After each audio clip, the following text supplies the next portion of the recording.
창세기 4장에는 가인과 관련한 3개의 이상한 문장이 있습니다. 첫 번째 수수께끼는 창세기 4장 14절에 나옵니다. 누구든지 나를 만나는 자가 나를 죽이겠나이다. 인류 최초의 살인자 가인이 하나님 앞에서 한 말입니다. 그런데 이상합니다. 당시 지구상에는 아담, 하와, 그리고 가인, 이 3사람뿐이었습니다. 아벨은 방금 죽었습니다.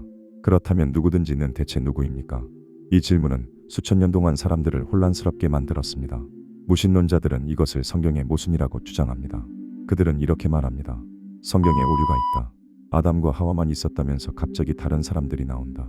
심지어 일부 신학자들도 잘못된 해석을 제시했습니다. 오늘 우리는 이 수수께끼를 명확하게 풀어낼 것입니다. 가인의 여정을 따라가면서 성경이 침묵한 것처럼 보이는 곳에 답을 채워 넣겠습니다. 이 모든 사건은 제사에서 시작되었습니다. 창세기 4장 3절에서 5절의 내용입니다.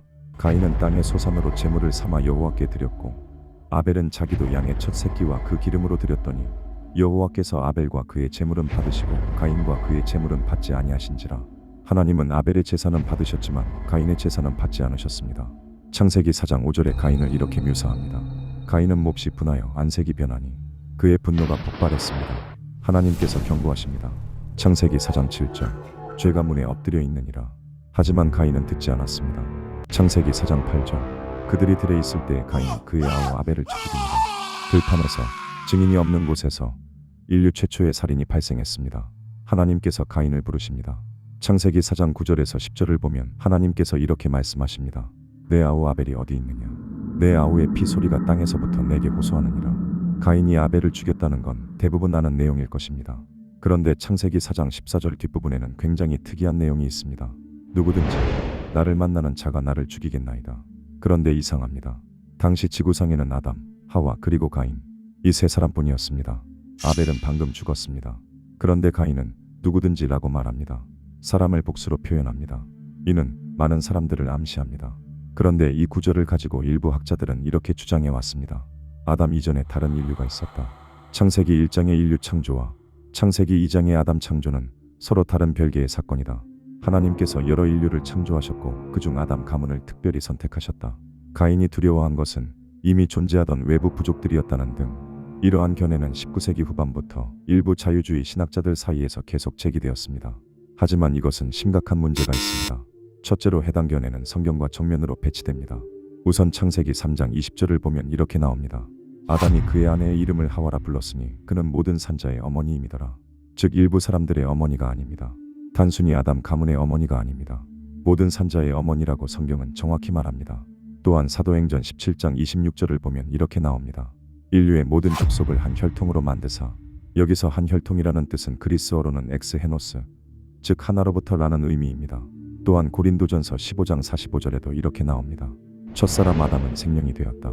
첫사람, 그리스어로는 호프로토스, 안트로포스, 첫 번째 중 하나가 아닙니다. 분명히 첫사람이라고 나옵니다. 두 번째로 이 문제는 단순한 해석 차이가 아닙니다. 신앙의 핵심 교리와 연결됩니다. 모든 인류는 항상, 즉 아담과 하와에서 유래했다는 이론입니다. 여기에 반대되는 게 다성설이며 여러 쌍의 원시 인류가 독립적으로 존재했다는 이론입니다. 이 견해에 관해서 가톨릭 교회의 공식 입장은 분명히 정하고 있습니다.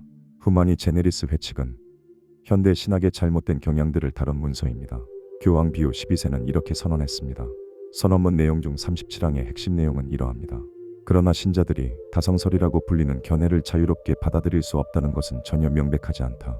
왜냐하면 이 견해는 참된 아담 이후에 지상에 여러 아담들이 있었다고 주장하거나 어떻게 그러한 견해가 원죄에 관한 교회의 가르침과 조화될 수 있는지 전혀 알 수 없기 때문이다. 쉽게 정리하자면 다성설은 명확히 이단적 판단이라고 선언합니다. 가톨릭 교회는 다성설을 신앙과 양립할 수 없는 견해로 규정했습니다. 왜 그럴까요? 다성설을 따르면 원죄론에 심각한 오류가 발생합니다. 로마서 5장 12절입니다. 그러므로 한 사람으로 말미암아 죄가 세상에 들어오고 죄로 말미암아 사망이 들어왔나니 이와 같이 모든 사람이 죄를 지었으므로 사망이 모든 사람에게 이르렀느니라. 기독교 핵심 교리는 최초의 한 사람 아담을 통해 죄가 들어왔다는 것입니다. 즉 모든 인류는 아담 안에서 죄를 지었다. 따라서 모든 인류가 죄의 저주 아래 있다. 만약 아담 이외에 다른 인류가 있었다면요. 그들은 아담의 죄와 무관합니다. 그들에게 원죄가 없습니다. 그들에게 구속이 필요 없습니다. 그러면 예수님의 대속도 의미가 없어지고 로마서 5장 12절에서 21절 전체가 무너집니다. 네 번째로 고린도전서 15장 45절에서 49절은 이렇게 말합니다.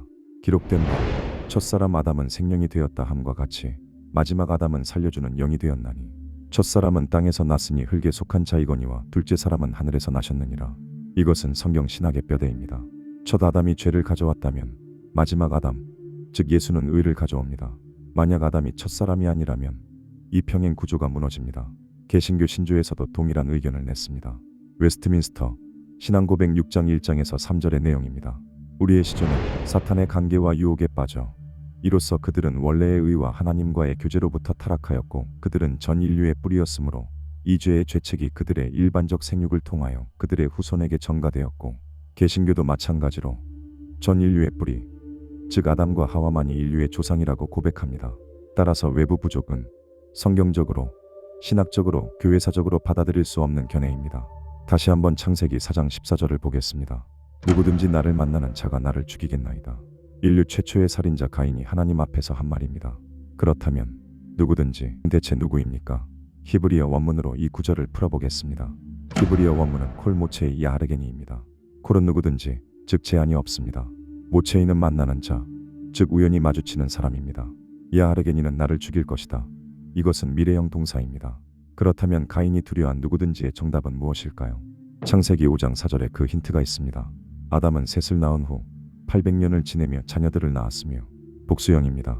아담은 930세를 살았습니다. 800년 동안 계속 자녀를 낳았습니다.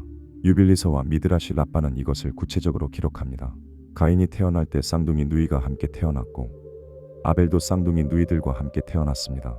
아벨 사후 아담과 하와 사이에 최소 수십 명 이상의 자녀가 더 태어났을 것입니다. 따라서 아벨 살해 당시 지구상에는 최소 5명에서 7명이 있었습니다. 하지만 여기서 가장 중요한 것은 동사시제입니다. 나를 죽일 것이다. 즉 미래형입니다. 가인은 지금이 아니라 앞으로 만나게 될 사람들을 두려워했습니다. 10년 후, 50년 후, 100년 후 가인의 형제들이 결혼하고 자녀를 낳습니다. 그 자녀들이 자라서 손자를 낳습니다. 수백, 수천 명으로 늘어납니다. 언젠가, 어디선가, 누군가를 만날 것입니다. 그때 그들이 묻습니다. 당신이 아벨을 죽인 가인입니까? 그리고는 그들이 가인에게 복수할 것입니다. 이것이 가인의 두려움이었습니다. 그리고 이것은 단순한 두려움이 아니라 현실이었습니다. 민수기 35장 19절을 보면 피를 보복하는 자가 그 살인자를 친히 죽일 것이니 고엘하담, 피의 보복자. 고대 근동 사회에서 가족이 살해당하면 친족이 복수할 권리와 의무가 있었습니다. 이는 시간 제한이 없었습니다. 10년 후든 100년 후든 만나기만 하면 죽일 수 있었습니다. 이제 이 모든 내용을 정리하면 가인이 두려워한 누구든지는 첫째, 앞으로 태어날 형제자매들이었으며 둘째, 앞으로 태어날 모든 후손들이며 셋째, 피해 복수 문화에 사는 모든 사람들이었습니다. 성경에는 모순이 없습니다. 이 모든 상황을 아시는 하나님은 가인을 위해 이렇게 하십니다. 창세기 4장 15절입니다. 가인에게 표를 주사 그를 만나는 모든 사람에게서 죽임을 면하게 하시니라. 가인은 살인자입니다. 회개하지도 않았습니다. 그런데 하나님은 그를 보호하십니다. 왜일까요? 복수의 악순환을 끊기 위해서입니다. 이것이 은혜입니다. 히브리서 12장 24절. 아벨의 피는 복수하라고 외쳤지만 예수의 피는 용서하라고 말합니다. 오늘 우리는 4000년 된 수수께끼 중 하나를 풀었습니다. 가인이 두려워한 누구든지는 앞으로 나올 아담과 하와의 자녀들과 미래 세대였습니다. 절대 외부 부족이 아니었습니다. 성경은 명확합니다. 다음 편에서는 두 번째 수수께끼를 풀 것입니다. 창세기 4장 17절. 가인이 그의 아내와 동침하매. 가인의 아내는 누구입니까? 유대 전승은 그녀의 이름까지 명확히 기록하고 있습니다. 우리는 다음 편에서 가인의 아내가 누구인지 그 비밀을 함께 풀어보도록 하겠습니다. 다음 편에서 만나겠습니다.